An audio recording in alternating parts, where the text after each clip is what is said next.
আউশগ্রামে যাচ্ছে আজ বিজেপি। পিচকুড়িতে তৃণমূল অফিসে বিস্ফোরণে এনআইএ তদন্ত দাবি করেছে তারা। আজ ঘটনাস্থলে যাচ্ছেন সায়ন্তন বসু, লকেট চট্টোপাধ্যায়। রবিবার বিকেলে আউশগ্রামে তৃণমূল অফিসে বিস্ফোরণ হয়, ধূলিসাৎ হয়ে যায় প্রায় 700 বর্গফুটের পাকা বাড়ি। রবিবার রাতে ঘটনাস্থলে যায় জেলা পুলিশের টিম, সোমবার যায় সিআইডি এবং বম্ব ডিসপোজাল স্কোয়াড। প্রাথমিক তদন্তে পুলিশের অনুমান বিস্ফোরণ হয়েছে সকেট বোমা থেকে। তৃণমূলের অভিযোগ, বিরোধী আশ্রিত দুষ্কৃতীরাই বোমা ছুড়েছে।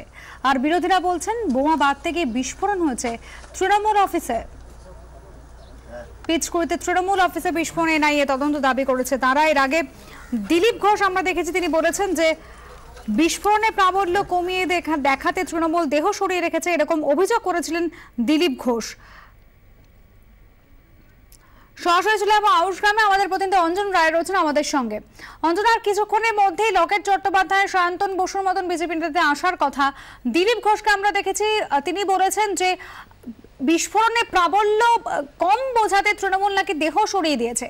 এই মুহূর্তে আউশগ্রামে বিজেপি আসার এই যে বার্তা, তারপর কি পরিস্থিতি এলাকায়, এবং বিজেপি কি এই আউশগ্রামকে নিয়ে আরো তাদের বিরোধিতাকে উচ্চগ্রামে নিয়ে যেতে চাইছে?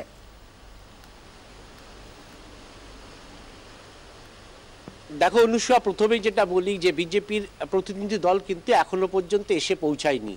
তারা আসছে মূলত একটা জিনিসই দেখতে, ঠিক খাগড়াগড়ে যে ঘটনা ঘটেছিল, যেভাবে ব্যাখ্যা করা হয়েছিল যে বোমা বিস্ফোরণ ঘটেছে, পরবর্তীকালে বিজেপির দাবির পর কেন্দ্রীয় প্রতিনিধি দল দেখে যাওয়ার পর সেটা রূপান্তরিত হয় কার্যত অন্যভাবে। পরিস্থিতির এমনই অবস্থা হয় যে দেশের নিরাপত্তা নিয়ে খাগড়াগড়ে প্রশ্ন উঠে যায়। স্বাভাবিকভাবে সেই একটা গন্ধ বোধহয় বিজেপি পাচ্ছে এখানকার ঘটনাকে কেন্দ্র করে। তাই তারা চাইছে যে এই ঘটনায় এনআইএ তদন্ত করুক।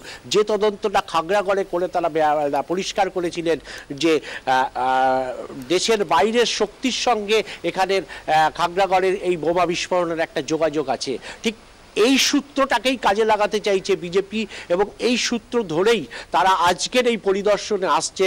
তারা কেন্দ্রীয় রাজ্যের দলকে যেমনি রিপোর্ট দেবেন, রাজ্য সভাপতিকে যেমনি রিপোর্ট দেবেন, তেমনি সেই রিপোর্ট কেন্দ্রীয় দলের পক্ষে, কেন্দ্রীয় দলের কাছেও তারা পাঠাবেন। হয়তো তারা দাবি করবেন যে কেন্দ্রীয় প্রতিনিধি দল এখানে আসুক, তারা দাবি করবেন যে এনআইএ তদন্তের নির্দেশ দেওয়া হোক। সামগ্রিকভাবে এইটাকে করেই তারা রাজ্যের শাসক দলের ওপর একটা চাপ সৃষ্টি করতে চাইছে। অর্থাৎ এই যে ঘটনাগুলো, এই ঘটনাগুলো কোনো বিচ্ছিন্ন ঘটনা নয়, এটাই তারা প্রমাণ করার চেষ্টা করছে বিজেপি। এই প্রত্যেকটা ঘটনার সঙ্গে একটা যোগ রয়েছে দেশের বাইরের শক্তির, এবং দেশের মধ্যে তারা কাজ করছে।